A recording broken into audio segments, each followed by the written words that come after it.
Jangan sembarangan. Viral warga segel kantor camat di Konawe Utara, diduga gegara gagal lolos P3K paruh waktu.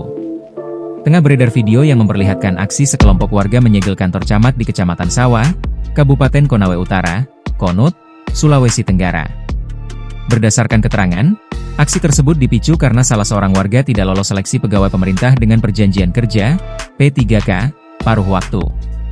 Berdasarkan informasi, kejadian penyegelan itu berlangsung pada Kamis, 18 September 2025, di gedung kantor Camat Sawah. Video tersebut viral usai tersebar di media sosial.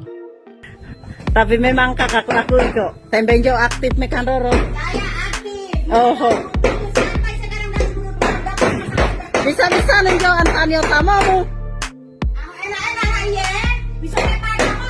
Dalam rekaman video terlihat seorang pria dan seorang wanita memasang papan kayu tepat di pintu masuk kantor camat, sebagai simbol penyegelan. Terdengar, wanita itu juga meluapkan protes menggunakan bahasa daerah, menandakan kekecewaan mendalam terhadap pihak pemerintah. Aksi itu sontak menarik perhatian warga sekitar yang menyaksikan kejadian tersebut. Hingga berita ini diturunkan, belum ada keterangan resmi dari pihak kecamatan maupun Pemkab Konut terkait aksi penyegelan tersebut. Sontak saja, unggahan itu kini mengundang berbagai komentar warganet.